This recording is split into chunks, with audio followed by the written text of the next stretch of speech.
Buenas tardes. Continuando con las actividades de Argentina Transatlántica, tengo gusto de presentarles el primer panel de la tarde, la lengua absuelta, y les presento a sus integrantes. Matilde Sánchez es una escritora nacida en Buenos Aires, traductora del inglés, periodista cultural, fue directora del suplemento Cultura y Nación de Clarín y hace 4 años es directora general de la revista N de esa misma publicación. Es autora, entre otras, de las novelas El Doc y El Desperdicio, y ha coordinado la antología Las reglas del secreto de Silvina Ocampo. El doctor Julio Gribetti es abogado en la Universidad de Nueva York, es presidente de la Asociación Amigos del Museo de Bellas Artes, es presidente de la Cámara Argentina de la Construcción, es autor de la novela Inexorable y del poemario La Huida, entre otras publicaciones, y el profesor Carlos Bruch es psicoanalista, presidente de la Fundación Proyecto al Sur, es docente titular de la carrera de posgrado de Psicología de la Universidad de Buenos Aires, dictó seminarios en Flaxo y Unitref, entre otros antecedentes. Les doy la bienvenida a los tres. Muchísimas gracias por estar presente aquí y contribuir a nuestro encuentro Argentina Transatlántica. Y quería darles saludos de parte del doctor Julio Ortega, que lo vamos a escuchar más tarde por videoconferencia, así que si pueden quedarse un poquito más a la tarde también podremos conversar con él, pero justamente me dijo que le diera la bienvenida de su parte. Muchas gracias. ¿Cómo le sorpresa? ¿En serio? Pero ya van a llegar más cansados ustedes.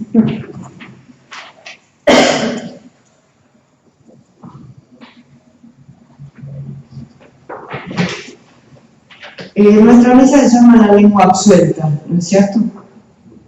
Una de las líneas, mi texto, lo que les traje para compartir, ojalá hayan leído alguna de las novelas de las que voy a hablar y de la persona a quien voy a invocar, seguramente han oído hablar, que es Josefina Ludmer.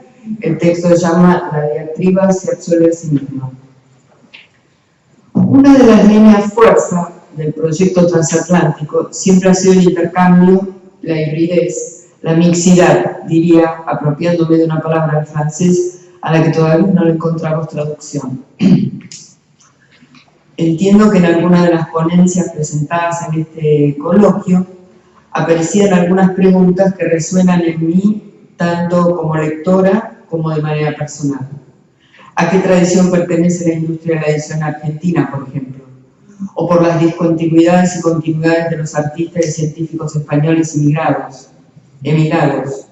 ¿Qué decir del circuito de Morales del grabador Luis Seoane, prácticamente desconocidos en la ciudad, pero celebrados en Galicia? Todos estos casos pertenecen a 2 tradiciones al menos. Bien mirado, pertenecen a 3. En verdad no hay particiones exactas, no hay un círculo de tiza caucasiano. Ustedes me ven así porque soy como una pianista de perfil y no me puedo dar cuenta.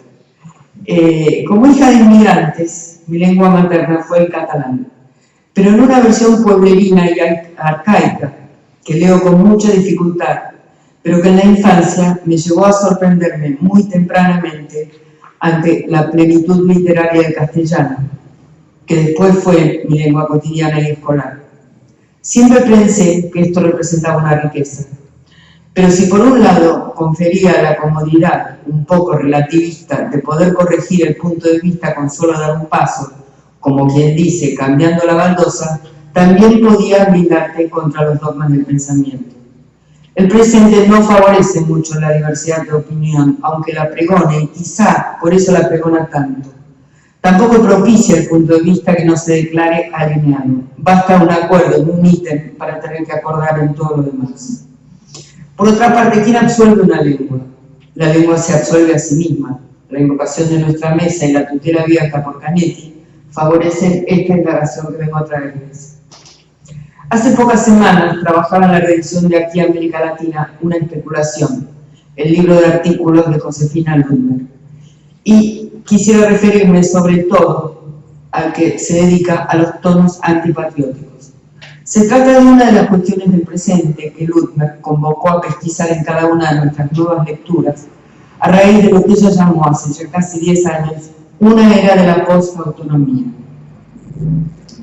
Claro estatuto sin régimen, desregulado por así decir, ficción y realidad han perdido su autodeterminación rectora a lo largo del siglo XX. Ustedes saben que la autonomía propició y recorre todos los debates, tanto en la literatura como en el arte, desde la Revolución Rusa hasta la caída del muro, podemos pensar.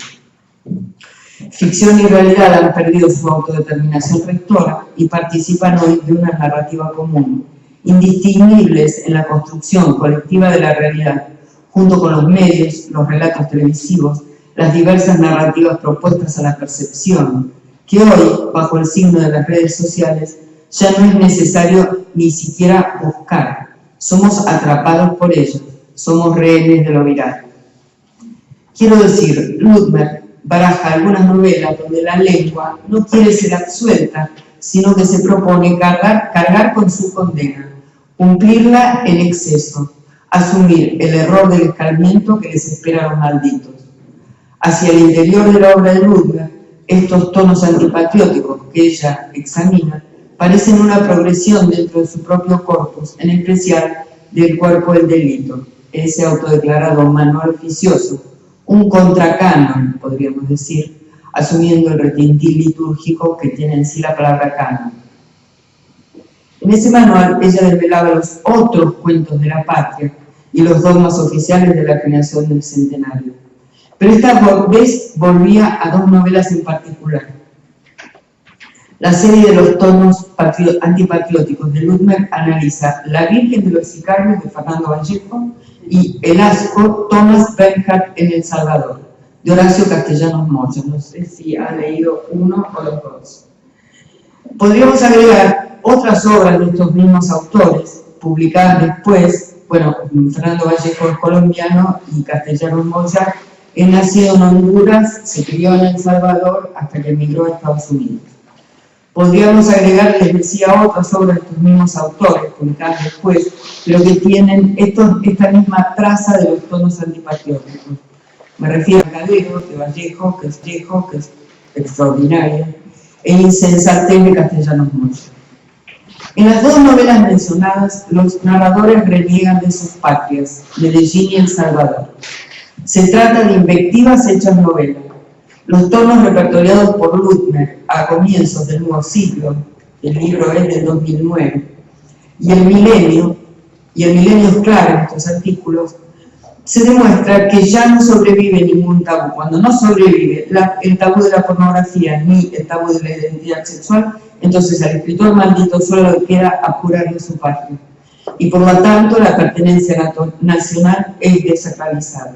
El novelista se ha librado del mandato y del compromiso que le imponía en el territorio. Se trata al mismo tiempo de novelas en las que, a diferencia de los diversos exilios anteriores, tan fatigados por la literatura latinoamericana, ¿no? Y naturalmente fatigados, estos dos narradores han encontrado, todo lo contrario, una forma inédita de libertad fuera de una casa que no les resultaba hospitalaria. Libertad de la mirada, pero también libertad en el estilo del decir. Quiero decir, libres en su integridad subjetiva. Son estos los tonos que desautorizan el latillo escolar, la lengua homogénea de las maestras, pero sobre todo la de los medios, la lengua de la realidad ficción, dicho todo junto, y los ideologemas vacíos o meramente promocionales. Los narradores de Vallejo y Castellanos Moya han redescubierto la libertad de expresión y pueden lanzar sus propias diatribas y herejías. Ambos se han sobrepuesto a las maldiciones que solían perseguir a los apátridas. En especial, Moya, de El asco, Thomas Bernhardt en El Salvador, elabora sin ningún eufemismo la invectiva del enemigo público. Y volvamos sobre la palabra patria, que al perder la mayúscula desafía también el orden patriarcal. Perdón. Gracias. El telón de estas novelas, claro, es la caída del escritor como un intelectual en tensión con el poder o comprometido con él. O sea, son las dos variaciones. Ellos no pertenecen a ninguna de las dos. La obra de Vallejo es de 1994 y suma a la herejía antinacional el tabú anterior de la homosexualidad. Por su parte, Velasco se publica en 1997. Alguna vez Castellanos Moya me contó que las amenazas que recibieron él y su madre y que los obligaron a salir del país después de esta novela no provenían del gobierno, sino de las compañías de cerveza salvadoreñas, demonizadas hasta la paranoia en la novela como una especie de emblema degradante de la salvadoreñidad. Vega naturalmente bebía whisky. Esas amenazas entran de lleno en la narrativa, casi como una confesión del mercado, una astucia del sistema y una de esas bromas de temer. Desnudan los hilos del poder real y la violencia de este nuevo mundo que se instala en los 90. Digamos de ellos también que estas novelas tienen una asimilación anómala con el naturalismo, al que en verdad encubiertamente tributan.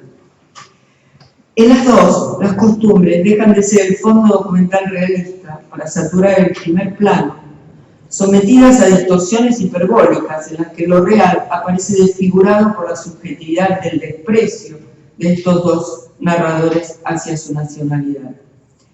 De hecho, las costumbres son la razón de ser de estas novelas, que invocan, con un gesto inaugural, a fuerza del odio, que puede ser transformadora, pero también en el peor de los sentidos. Malditismo supremo, hay en ese rechazo una valentía ligada al impulso de desenmascaramiento, que convierte al narrador en una subespecie novedosa del héroe. La maldición es un acto de habla cercano a lo performático. Fernando Vallejo, Castellanos Moya, precursores de los haters. Y si no lo creen, pondremos juntos la figura del Guasón. No sé si vieron la película. En ambos, como en el Guasón, el odio asco resulta inseparable de la primera persona, esta vez del singular. El repudio a la patria no conduce al asco por sí mismo, como hubiera ocurrido antes de los 90, antes de la globalización, sino que por el contrario redime de las pestes de la nacionalidad y de esa primera persona del plural que, aunque no explícita, subyacía a buena parte de la narrativa latinoamericana del siglo XX, en particular a los escritores y novelas del mundo.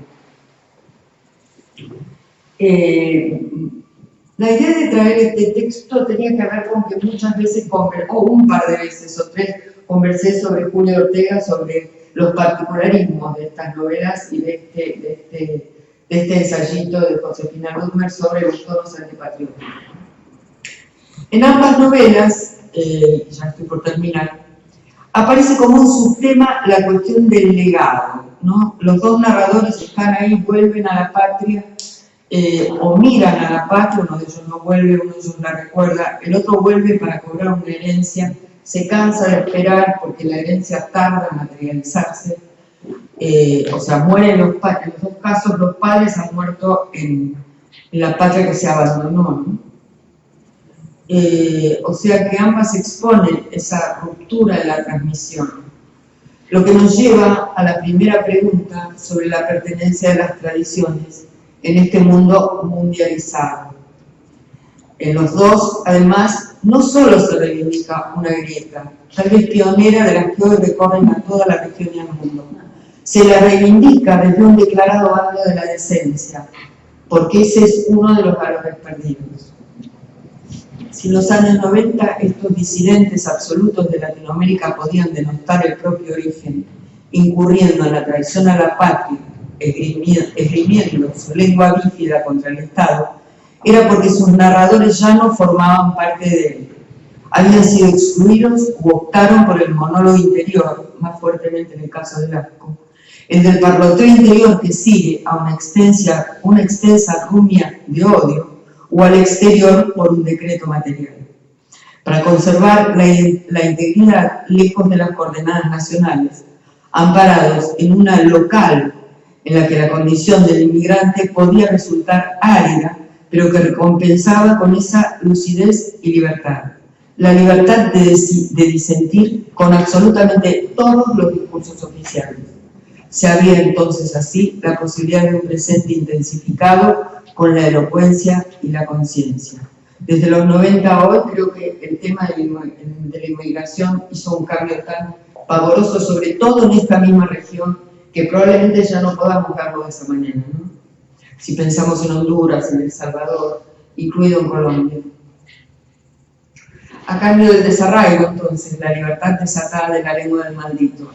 La voz ficcional puede construirse a espaldas de la utopía. Es posible cambiar de nombre, como Vega, y hasta, que es el personaje del asco, y hasta es posible apropiarse de la marca y el estilo de Berta para contar El Salvador. Es decir, de otra lengua e incluso del odio de otros contra la patria. Porque se llama Tomás Berkart en El Salvador, porque Berkart, el austríaco, es uno de los que llevó este parloteo interior en contra de la identidad, su nivel de mayor paranoia, digamos. Siguiendo a Ludmer, sin embargo, si transitamos un ciclo de fin de las autonomías, esto nos lleva a dos preguntas. Podemos leer estas novelas en el contexto de entonces y también ver cómo siguen funcionando en su lectura hoy, 2 décadas después, cuando el ciclo ha dado un vuelco y podríamos enumerar procesos y rasgos comunes en toda la América Latina. Las fechas de ambas novelas, y esto creo que es algo importante, coinciden con la vertiginosa expansión de Internet, que prometía cesar la condición de extranjería y mantener el contacto visual y lingüístico. Creo también que el vértigo del tiempo que vivimos contribuye a que todo quede muy rápidamente fechado. O sea, leemos una novela de los 90 como si fuera una novela de los años 60, porque el presente la deja atrás con una velocidad inusitada.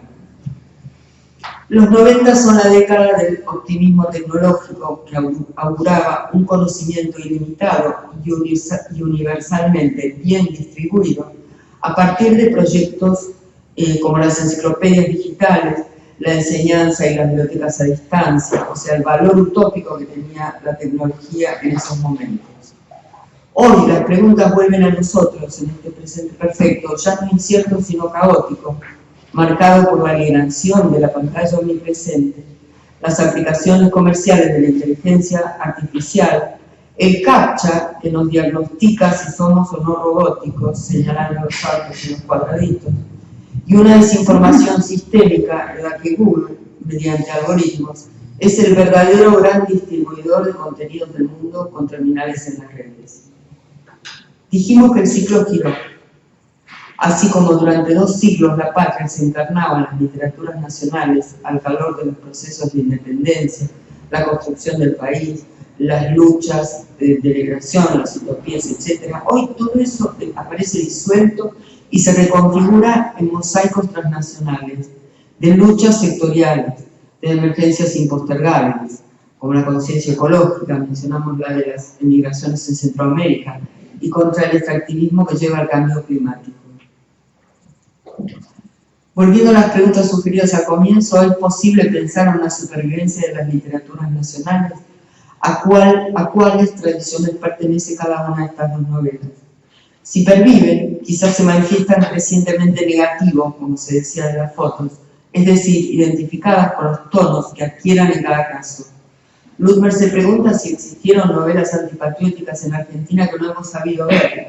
Es una buena pregunta, solo se me ocurren unas pocas que marcan cierto regreso a la literatura de denuncia o la indagación. Ustedes saben que en ese libro Ludmer propone no valorar, tomar novelas en la medida en que sean funcionales o que sean útiles para una lectura. O sea, yo voy a enumerar algunas novelas con independencia de mi gusto, ¿no? Sino donde yo veo algunos tonos patrióticos todavía, que son los del siglo XX, y algunos pequeños tonos antipatrióticos, aunque no están puestos en primer plano. Frente a novelas de la continuidad de la tradición nacional, puedo mencionar A Selva al Mar, la reescritura gauchesca de Gabriela Cabezón Cámara, que me parece un trabajo muy interesante con la lengua, en el sentido que también va, como ya trabaja una lengua del siglo de oro, en algunas de sus novelas va en los dos sentidos, ¿no? Pertenece a la gauchesca, pero también puede pertenecer a una literatura española de emigrados. Podríamos oponer a estas Cataratas, de Hernán Banol, que es una novela muy irritante, Las teorías salvajes de Pueblo de Lexarac, que curiosamente encarna la nación de manera muy ligera en un coloquio como este y sus participantes, como pequeños universos amplificados. Pero sobre todo en Desmonte, que anticipa el tema de la integración de los originarios, es una novela que tiene 4 años, y en Degüello, que es su último libro, que es una muy curiosa vuelta a la novela política en la que el presente ya está desplazado como a una ciencia ficción dentro de 5 años, digamos. Hace como una especie de la distopía de la Buenos Aires de hoy proyectada al año 2023. Muchísimas gracias.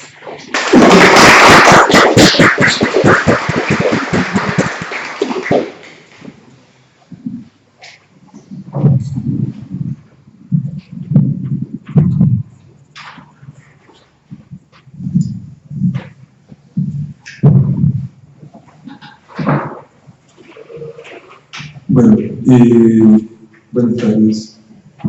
Habiendo participado en otros congresos transatlánticos, me resulta muy grato intervenir nuevamente y celebrar nuevamente la justeza de llamarlo transatlántico.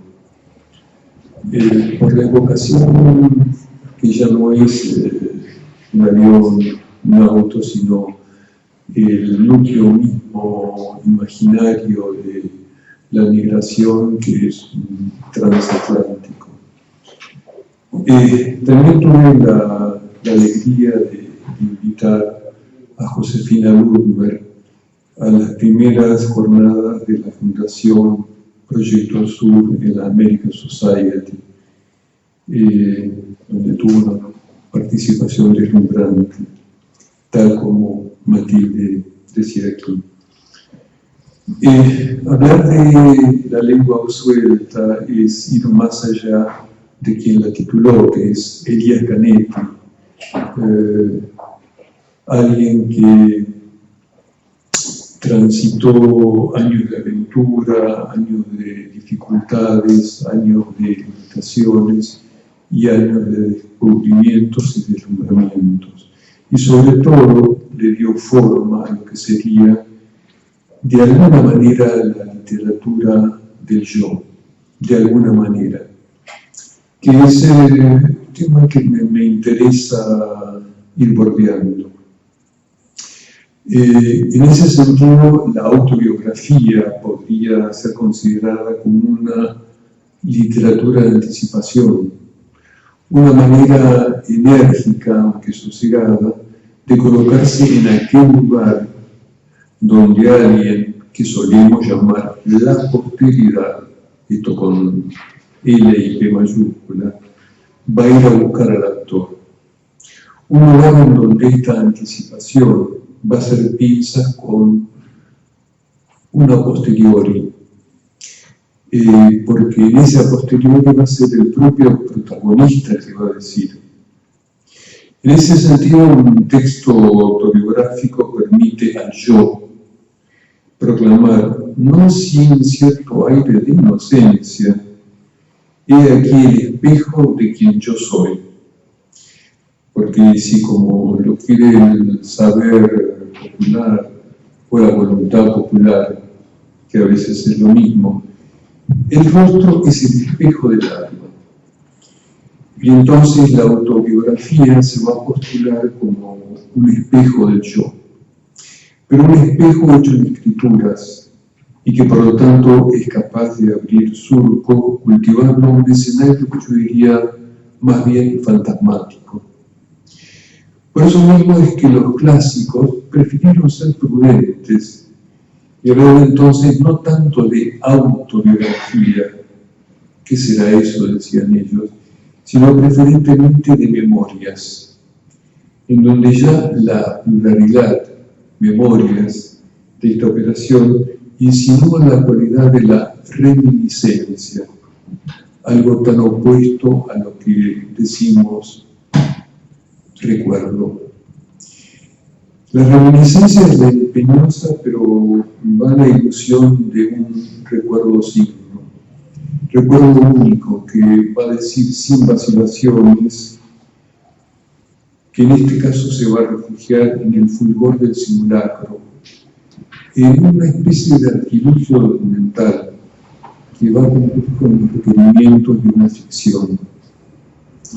Pero si estas memorias permiten el turno de nuestro tan conocido Funes, queda todavía por señalar otra operación que también quiere ser muy puntillosa: escribir un diario, autobiografía, memorias, diario.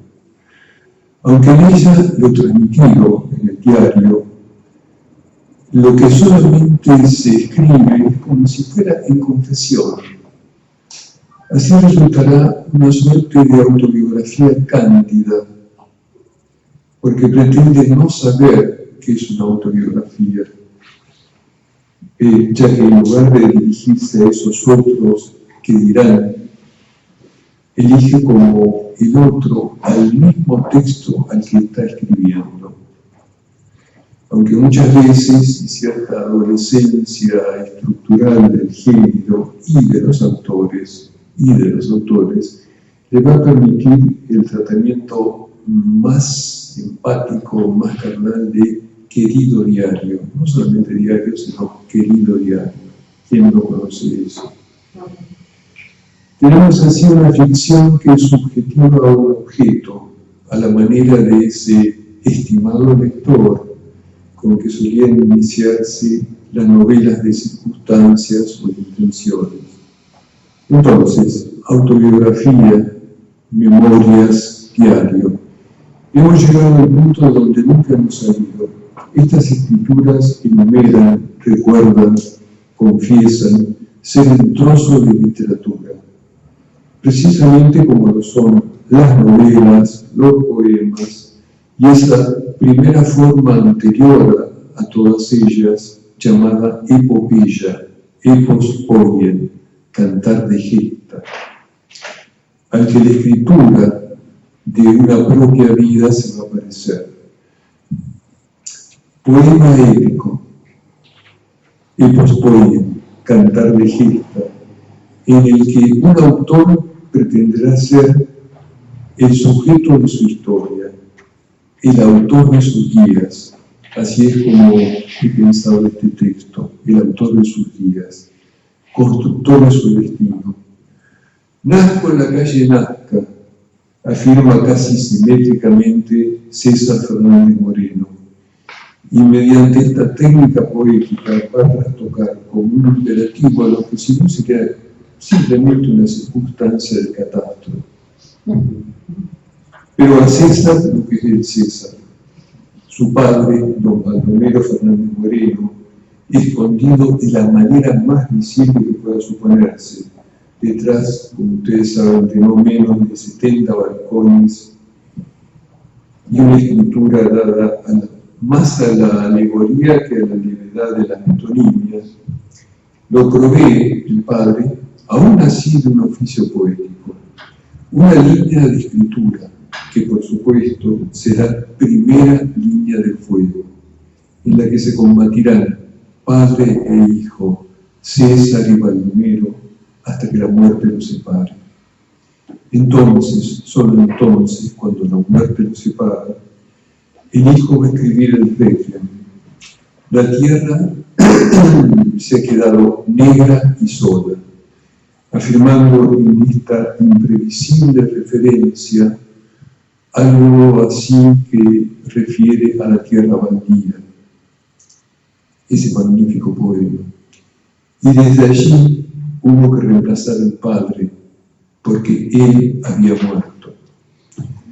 La autobiografía es así entonces un cantar de gesta, donde un escritor se pretende sujeto del escrito, en tanto que el narrador se gestiona, palabra tan de moda en estos momentos, con otra dirección, por supuesto, ¿no?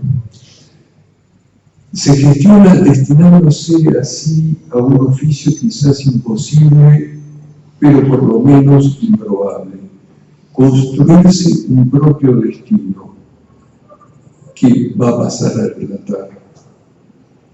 Quizás haya quedado en claro que este acto implicará, como en toda epopeya, acometer una singular empresa: ocupar, recuperar el lugar del padre, porque él había muerto.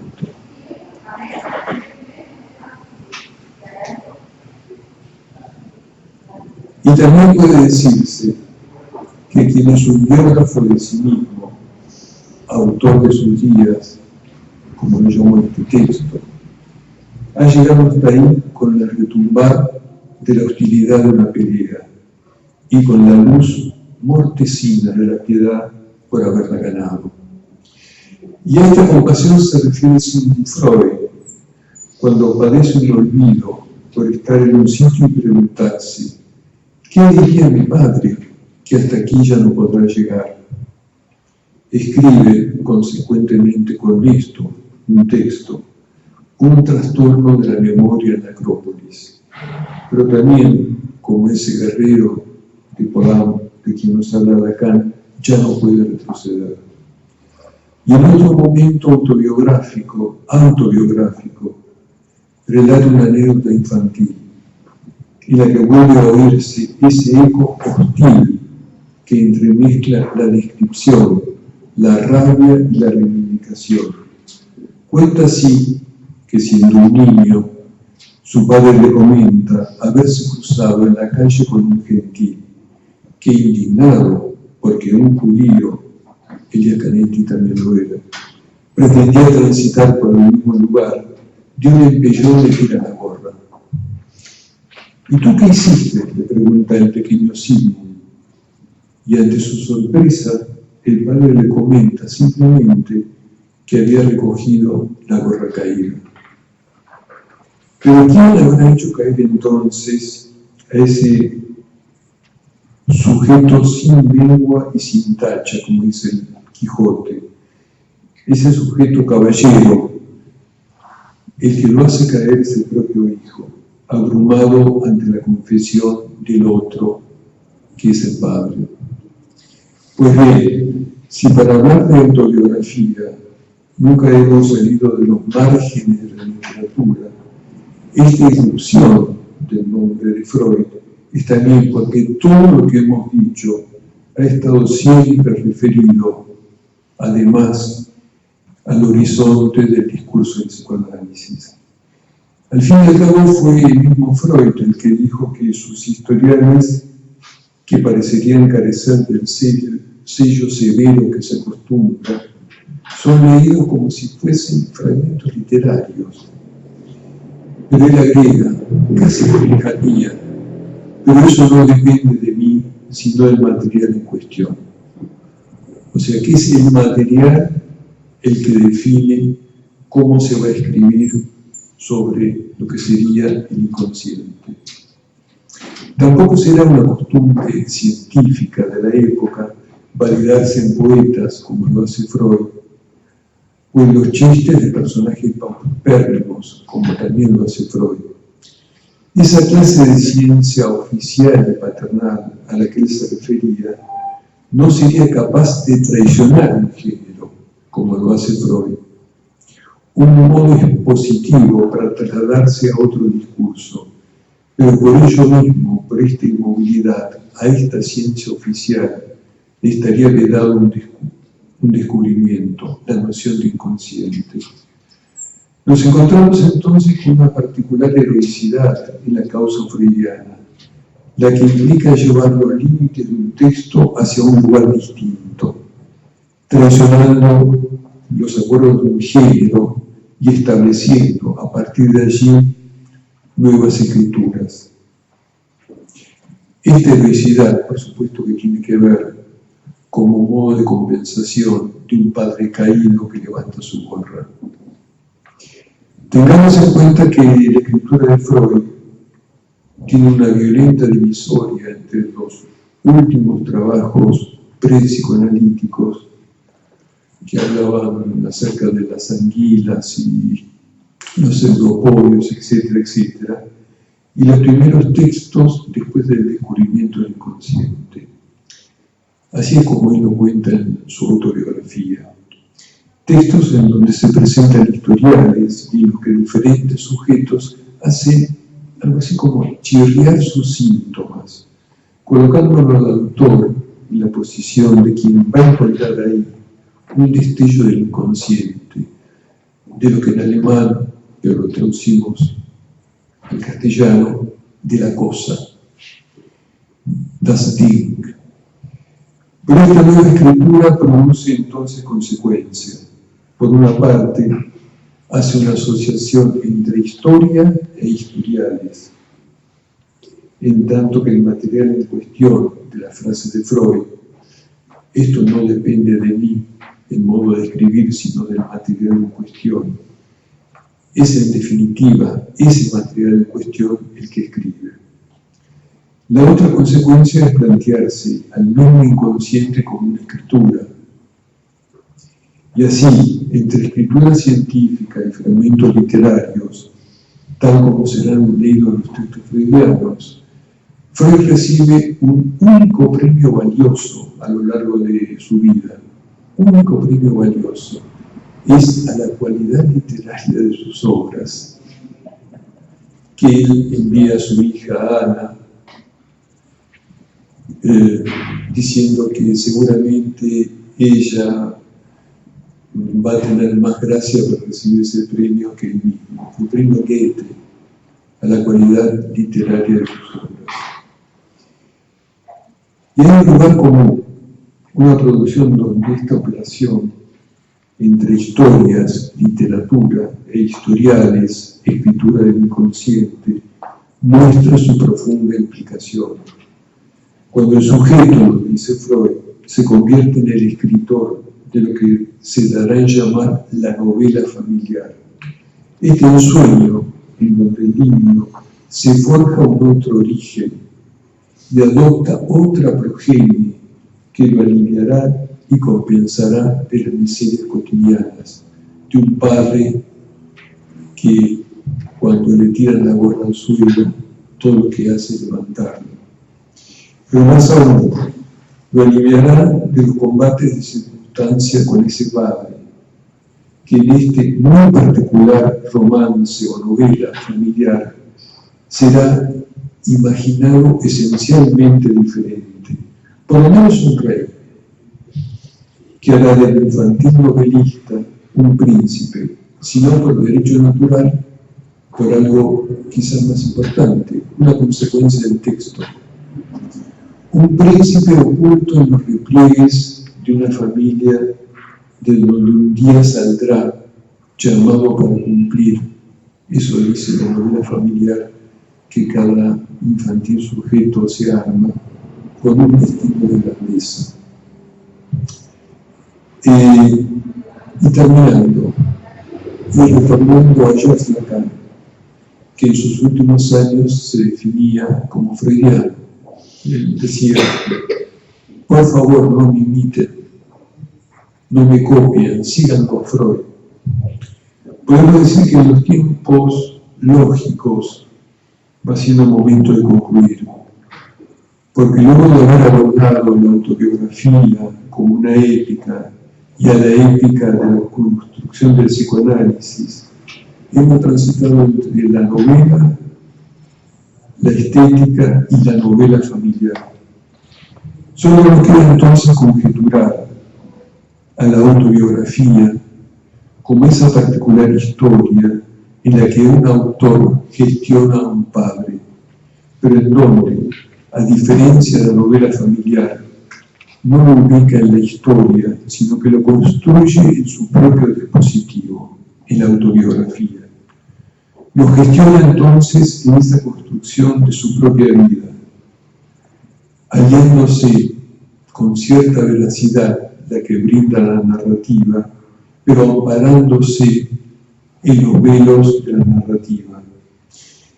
yo diría que amparándose en ese cierto asilo que solo la belleza puede ofertar. Muchas gracias.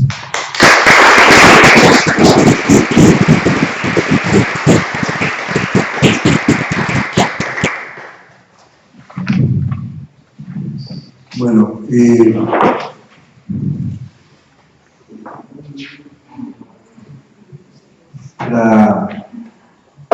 La lengua absuelta es el primer libro de una trilogía autobiográfica, ¿no?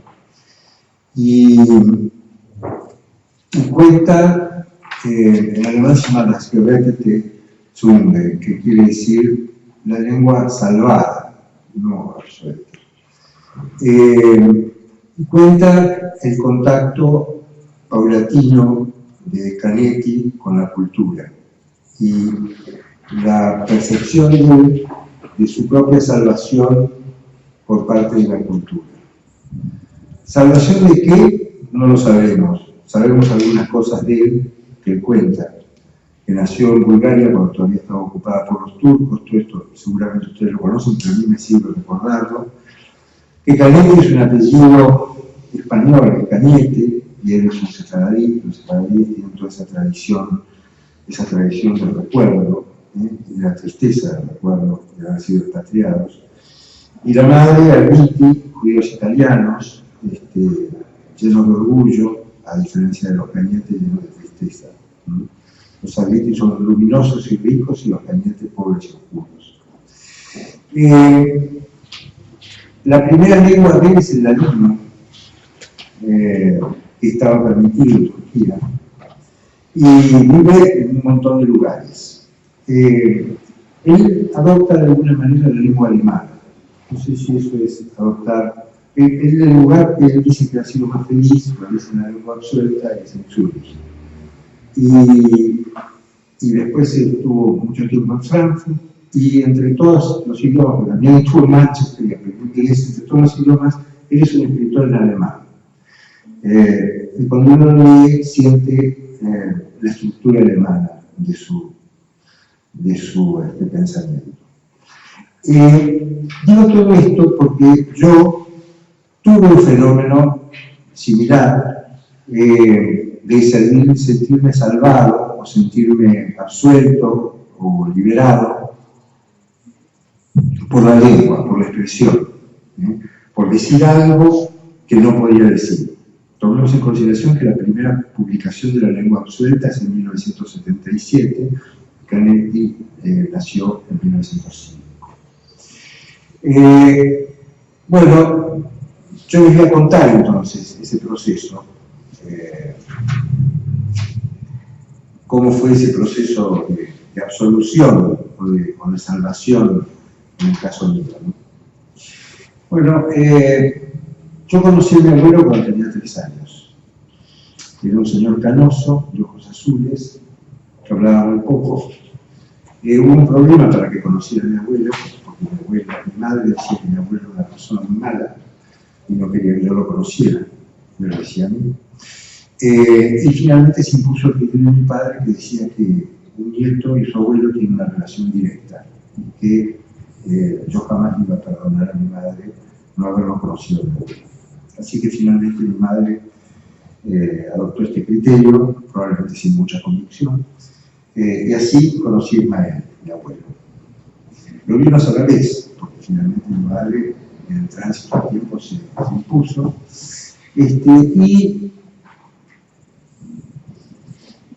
era español. En esa época en Buenos Aires había muchos españoles, igual al portero de mi casa, que se llamaba Eloy. Me causaba curiosidad su vínculo, su origen, hablaba con acento. Yo preguntaba por él, con muy poco éxito. En la Revolución del 55 mi padre estaba preso, así que fuimos, como tiraban bombas cerca de casa, con los aviones, fuimos a la casa de un tío mío, Yamil, tío por el lado de mi madre. Y todos tenían miedo allí, porque eran radicales. Y los radicales tenían miedo. Ahí conocí a unos primos, que eran los Martel, 5 primos de mi madre. ¿Y quiénes eran los Martel, no? En esa misma días que permanecimos allá refugiados del supuesto peligro de la revolución, yo volví a hablar de Ismael. Ismael era del lado de mi madre, y ahí estaban todos, estaban los Martel, que aparentemente eran primos, estaban los hermanos de mi madre, estaba todo lo que yo necesitaba para saber algo. La única que se apiadó de mi curiosidad fue una tía muy linda que yo tenía, que se llamaba Solange, que era del lado de los Martel. Y yo le conté mis sueños, conté que yo soñaba con un hombre que tenía la cara cortada verticalmente, que era un hombre terrible. Y me dijo que Ismael tenía muchos sueños. Pero también me dijo que no se podía hablar de Ismael. Yo después tuve muchos sueños con Ismael. Ismael era pelirrojo, también me dijeron en esas conversaciones que Ismael era pelirrojo. Tuve muchos sueños con ese Ismael pelirrojo. Uno es que él fabricaba una bomba y hacía volar un barco. Y en ese mismo momento, yo estaba en 4º grado del colegio, me pidieron que había el maestro quería que hiciéramos títeres. Y yo decidí escribir una obra, y escribí mi sueño. Transformé a Ismael en un médico, en un químico, perdón, y fabricamos yo no quería decir que era Ismael, porque Ismael era madre, según se me había aclarado, mi madre me había dicho que era madre. Y bueno, finalmente salió esta obra, en vez de la obra de títeres que habían encontrado en un libro, salió mi obra, la del químico loco, que también así explotaba todo, pero no se llamaba Ismael, y también era pelirrojo. Mi abuelo Ismael era mago porque los dejó a todos, a sus 6 hijos, y se fue a Francia. Y se fue a Francia porque la revolución del 30 lo perseguía. Lo perseguía porque mi abuelo era radical. Los dejó a todos solos y pobres. Y volvió 14 años después y al poco tiempo volvió con muchos sueños, casi loco, incoherente, y se murió. De manera tal que mi abuelo había sido una persona mala porque lo salieron, porque frente a la revolución del 30 se había escapado o había tenido que escaparse. Y ahora aparece otro personaje en mi vida, que era un húngaro, pero también raro, así como Canetti adoptó la lengua alemana, húngaro también había adoptado la lengua alemana, pero probablemente porque tenía un apellido alemán, se llamaba von Hiller. Este sujeto vino para enseñarme a hablar en inglés. Después, así como los idiomas me apasionaban, empecé a hablar en alemán. Y él tenía pasión por la historia y yo también. Así que él sabía todo lo que yo quería saber sobre historia, todo. Para mí era inagotable. Y entonces, por supuesto, pregunté por Ismael. Bueno, él no sabía nada de Ismael, así que trató de averiguar, averiguó con mi padre era muda sobre este asunto, averiguó con mi padre y supe que Ismael había venido de Siria, que hablaba en español, pero que también hablaba en árabe y en francés, que había nacido en Damasco y que su padre había sido español y su madre árabe. Todo raro. Bueno, y ahí empezamos, yo seguía preguntando, quería saber de Damasco, etc., así que empezamos a leer Las Mil y una Noches, sobre todo el cuento de Sinbad el Marino, y yo me imaginaba que Ismael, me lo imaginaba con un caftán negro, en las mezquitas, ¿no? Y me preguntaba por qué el español, porque a la vez de mi curiosidad por el historia y todo lo demás, había entendido que los españoles no tenían nada que ver con los árabes en Medio Oriente, habían sido ocupados por los árabes 500 años antes, pero no en Medio Oriente. Y ahí empecé a identificar con mi sueño de la cara cortada, siempre mi prima, mi tía, con Solange, aparece Rojas, otro personaje. Rojas, mi tía me cuenta que había un señor que se llamaba Rojas que tenía problemas políticos y que en el campo de mi abuelo Israel, en Tandil, le cortaron la cabeza a Rojas. Y que ella estaba muy sorprendida porque Y que yo le preguntaba a mi madre, porque la más sorprendida que sea mi madre, porque mi madre, que era muy cortadita, porque yo había salido, porque había oído gritos, había salido al balcón y había visto en la glorieta, los campos en Salco que tenían una glorieta, a varios jugando a las cartas, pero estaba su hermano mayor, Yamil, recogiendo una pelota en una bolsa. Y después se cayó la bolsa, se vació y se dio cuenta que no era una pelota, que era la cabeza de una persona. Así que mi madre nunca vea más abrió la puerta de ese balcón, nunca más. Así que bueno, ahora teníamos otros hijos, no solamente había nacido en Siria, etc. Siempre con mi curiosidad me entero de que, bueno, de que Ismael tenía un banco en Tandil. Y en este banco anotaban a los sujetos con libretas rojas, los que debían, y con libretas negras, los que ponían la plata, los que hacían depósitos. Que tenía un hermano que se llamaba Ramón, que era muy fuerte, era un matón, y tenía una banda de matones. Y me empiezo a enterar con mis tíos de todas las cosas que mi madre no quería contar. De una pelea tremenda con la Liga Patriótica, ustedes recuerdan la Liga Patriótica, ¿no? Bueno, una pelea tremenda con la Liga Patriótica, que quería expulsar a los extranjeros de Tandil, que es extraordinario para los extranjeros de fecha, ¿no? En Argentina es muy difícil expulsar a los extranjeros, pero bueno, de alguna fecha que ellos habían determinado, y entonces hubo una especie casi de batalla con Ismael y sus matones, en la cual participó su general, que era Ramón, y espantaron a la Liga Patriótica de... Bueno, pero este cuento termina con mis averiguaciones, con el incendio del banco. Yo me entero que ese banco, el Banco de Tandil, había sido incendiado en 1930. Había sido incendiado y que habían partido todos hacia Pergamino, desde Tandil a donde vivían, hacia Pergamino, donde descubrieron que tenían una casa y un campo. Así que ahí habían marchado.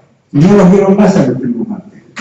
Los primos Martel, con los que casi convivían, no los vieron más. Y ahí supe de Luisa Martel. Luisa Martel me contó un tío mío, Saúl. ¿Quién era Luisa Martel? Bueno, Luisa Martel, Saúl me dijo que era secreto, pero que era pariente nuestra. Así que había un secreto, Luisa Martel.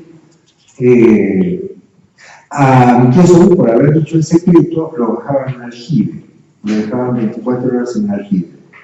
Así que yo tenía miedo de que si yo averiguaba el secreto me bajaran en un aljibe, porque en la casa de mi tío David también era un aljibe. Ahí supe también que a él le encantaban las matemáticas y la Biblia, y yo sentía pasión por las matemáticas y la Biblia. Y después pensaba, Ismael era cristiano. ¿Y por qué se llama Ismael? Porque Ismael es el que habla con Dios, el que lo hace razonar. En cambio, el que causa la dicha de Dios es Isaac. Si era cristiano, le hubieran puesto Isaac, jamás Ismael. Para estas eran mis cavilaciones. Y tuve la percepción de que Ismael era culpable. Era culpable de algo. Y que se había ido por esa culpa. Por ahí, por haber matado a Rojas, por el episodio de la Liga Patriótica. Bueno, finalmente averigué la verdad. ¿Cómo averigué la verdad? Bueno, un día sentí que algo me salvaba. Con todos estos indicios, evidentemente en la memoria yo había construido algún relato. Muy básico. Yo sabía que mi abuelo era un asesino.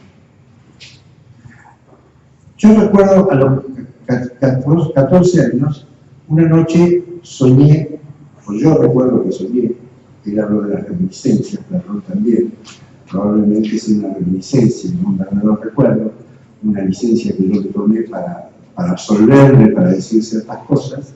Soñé el sueño de Jacob. Yo, Jacob lo veía como apoyaba la cabeza en la piedra, después venía el ángel, bajaba por la escalera, luchaba con el ángel, perdía, y le llamaba a este lugar también, porque en ese lugar lo había visto a Dios.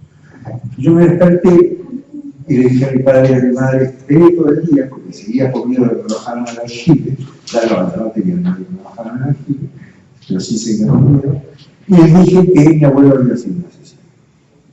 Y eso fue como sacar una tapa de una olla a presión.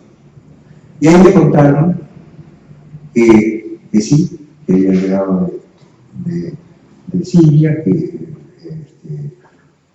bueno, que había hecho mucho dinero, que había puesto un banco, que ayudaba a los radicales porque los radicales no tenían plata, aunque en realidad tenía convicciones conservadoras, pero no le importaba nada, necesitaba el poder.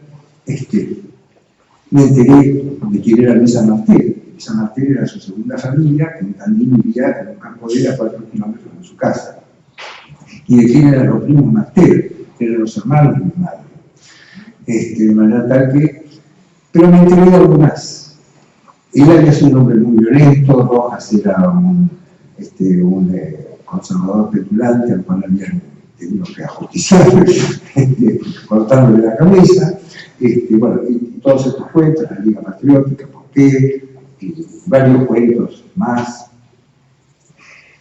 Pero lo más importante era que la única muerte que él ejecutó con su propia mano era la de su segunda mujer, Luisa Martel. Cuando él emigró a Pergamino, en realidad volvió a los 2 años y se encontró que Luisa Martel tenía otro hijo con otro señor. Entonces, la había ido a visitar al hospital, volvió a su casa, que todavía seguía teniendo un Tandil, lo que le había quemado en el banco, buscó un arma, volvió a donde estaba Luisa Martel, le pegó 3 tiros, volvió, se fue a la comisaría. El comisario estaba aterrorizado porque mi abuelo le había pagado el sueldo durante 20 años. Finalmente, mi abuelo consiguió que se comunicara con La Plata para que se lo llevaran preso, y no se fue a París, perseguido por los militares, sino que se fue hacia Bachica, a donde permaneció 14 años.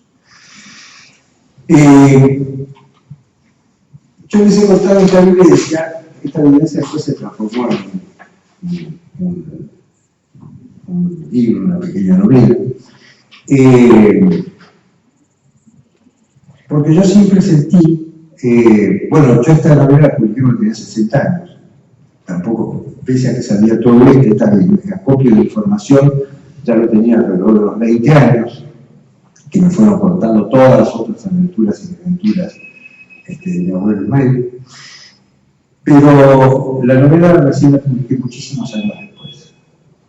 Y probablemente porque fue cuando sentí permiso, cuando de alguna manera, así como sentí permiso con ese sueño que tuve o que no tuve, en algún momento también sentí permiso para contar todo esto.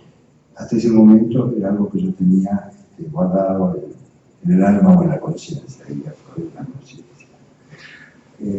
así que bueno, esta es mi conexión con la lengua absuelta, con la lengua salvadora, como dirían los alemanes, o con la lengua libre, de Tom Set Free, como dirían los ingleses. Bueno, nada más, muchas gracias.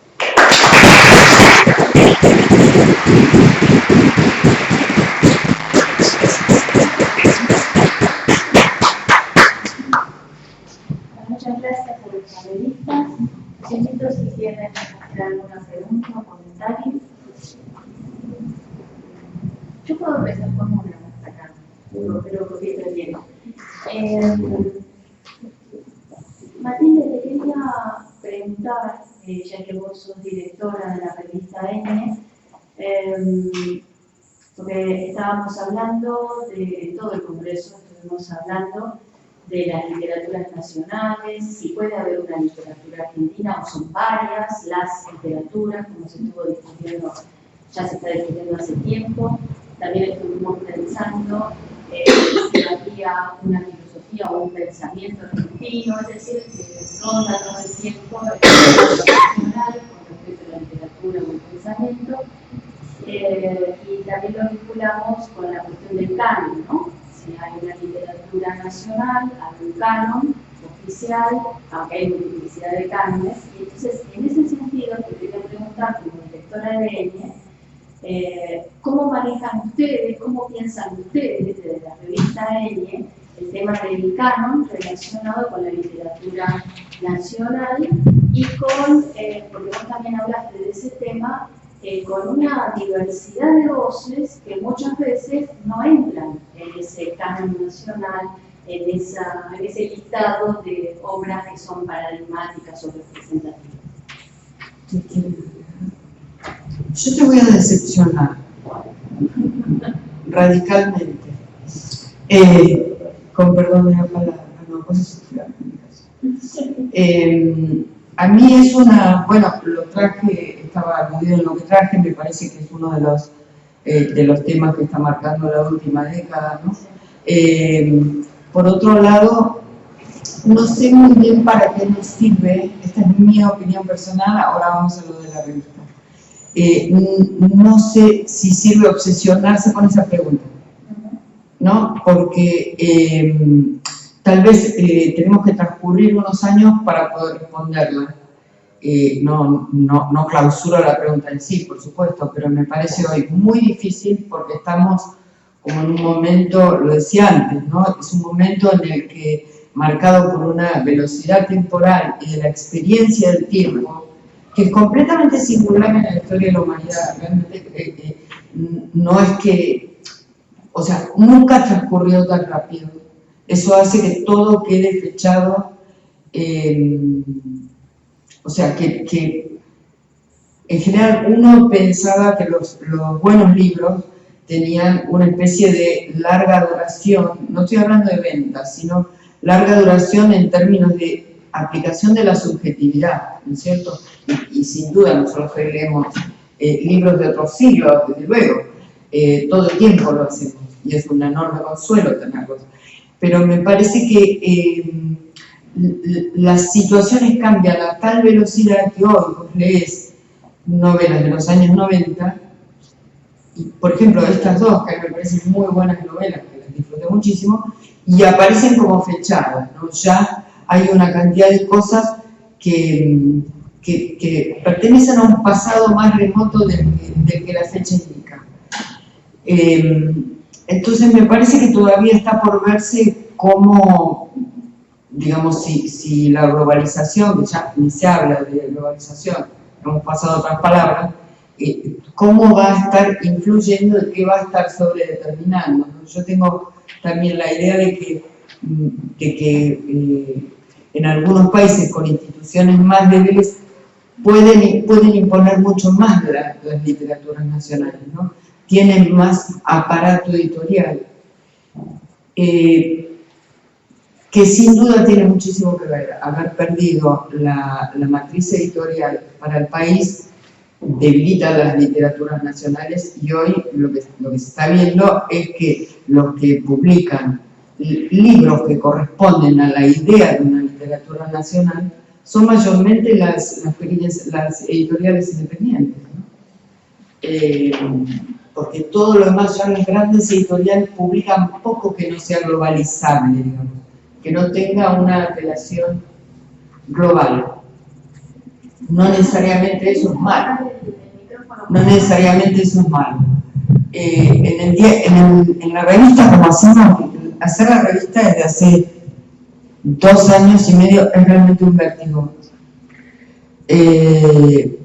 Por un sinnúmero de causas, en las que no son ajenas la transformación del periodismo, la presión de la web, que significa que vos tenés una enorme masa de data entry, tenés que subir muchos materiales a la web, lo cual te resta tiempo. Para todo esto se agregan las nuevas técnicas que como mencioné sobre la distribución de contenidos. Se sigue pensando en los grandes medios, pero en verdad somos todos proveedores de contenido para Google, que los algoritmiza. Entonces es un poco precario pensar en periodismo, y no quiero decir que no exista, ¿no? Porque seguimos trabajando y muchos seguimos con muchísimo empeño y con muchísimo gusto, pero es realmente un vértigo. Lo pensamos literatura, por ejemplo, usamos narrativa argentina, es una de las pocas categorías que tenemos, porque queremos seguir sosteniendo esto, porque hay no vamos a desmentir una identidad que existe, ¿no? Aunque sí, cada vez esa identidad es mucho más híbrida. Hay autores que han hecho de la hibridez su marca nacional, incluso aunque parezca una contradicción. No sé si me parece que me fui por la rama. Gracias. Sí. Primero la experiencia argentina. La experiencia argentina es que nosotros hemos construido una literatura nacional a partir de Martín Fierro en el principio del siglo XX, con un daño bastante grave para la cultura y para el desarrollo de la política y las instituciones. Pero yo creo que la nación es una noción romántica. Digamos, las guerras antes se hicieron por la fe, después se hicieron por la nación. Y la nación es una idea romántica de fines del siglo XVII. Nace casi junto con la Ilustración, es como, ¿no?, como el paralelo de la Ilustración, mientras están Goethe, Novalis y Rousseau, al mismo tiempo están los pensadores ilustrados, Voltaire, Diderot, etc. La Revolución Francesa es una mezcla increíble de la Ilustración y la Revolución y el romanticismo, los dos al mismo tiempo. Y ahí antes no había naciones, había sociedades que estaban organizadas de acuerdo a un rey y de acuerdo en torno al poder, pero no existía el sentimiento de nación, ¿no? Después se desarrolló la idea del Volksgeist, una idea desgraciada, que es una de las bases del nazismo. El romanticismo tiene muchísimo que ver con el nazismo. De manera tal que a mí la idea de lo nacional me parece primero un poco transitorio, empezó en el siglo XVII, no es algo muy antiguo, es algo que no existió nunca hasta el siglo XVII, y que con la globalización está desapareciendo. Es más, la decadencia de Occidente, de Schengler, ya es una visualización de que las culturas están sustituyendo al concepto de nación. Y que el concepto de nación se va a ir perdiendo. La Unión Europea, un desafío de Napoleón, ejecutado por Adenauer y por De Gaulle muchos años después, ¿no?, o empezado a ejecutar por Adenauer, es otra imposición sobre las estructuras nacionales. Y en la literatura yo pienso que con la aparición de la digitalización de Internet, lo más probable es que las literaturas nacionales empiecen a carecer de sentido, porque a los demás les va a interesar el pensamiento libre y no el pensamiento atado al folclore de un lugar, salvo que eso sirva para expresar el pensamiento libre, ¿no?, como puede ser el caso de Dostoyevski, así que yo, la verdad que las literaturas nacionales no les veo un gran futuro.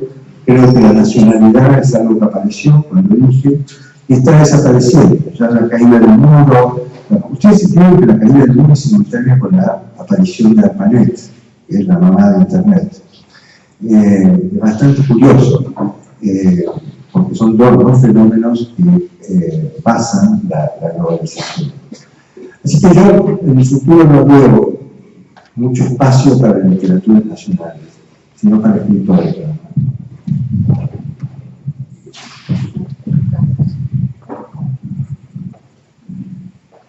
Bueno, esa es una de las conversaciones más extensas que tenemos con Julio cuando nos reunimos periódicamente.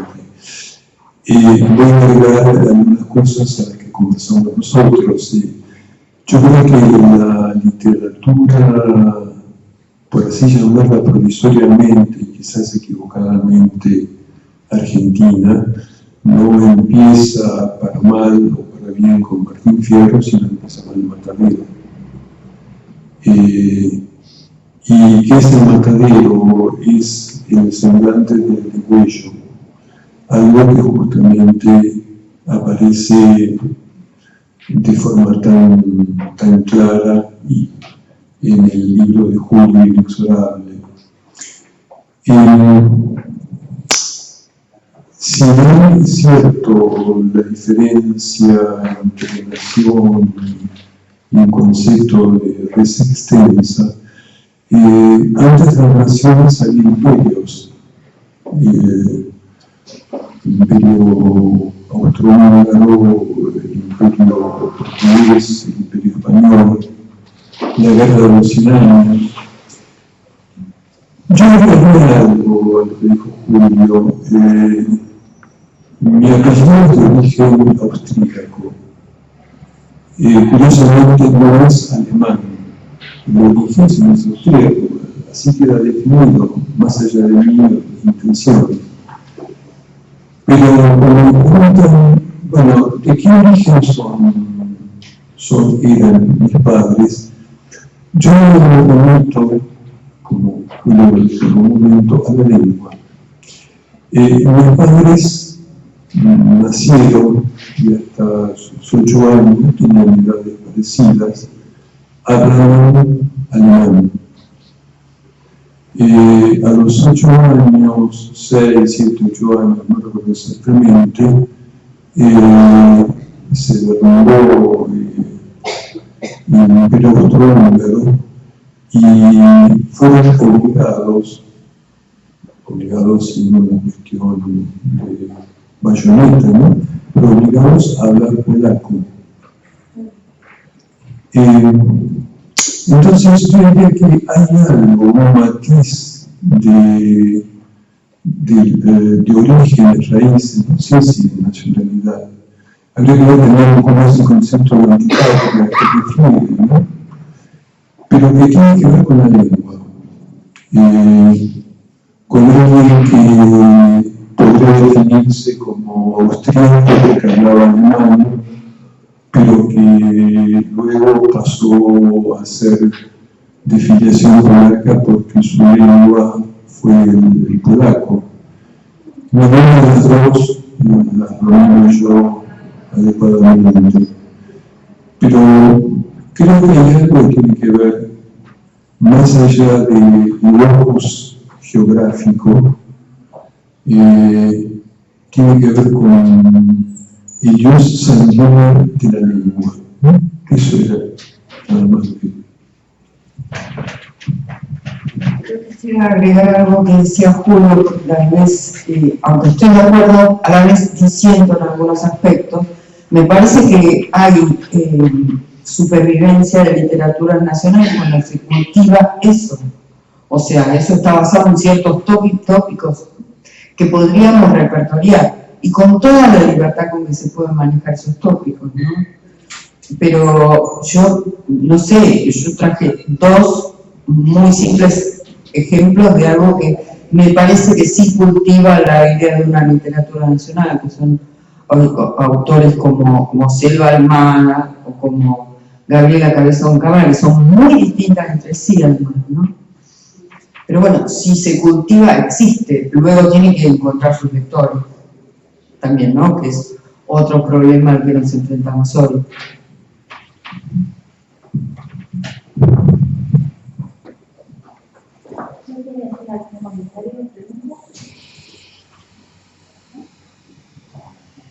Bueno, entonces les agradecemos muchísimo la participación en el Congreso y bueno, seguimos entonces, tenemos otro panel. Muchas gracias a ustedes.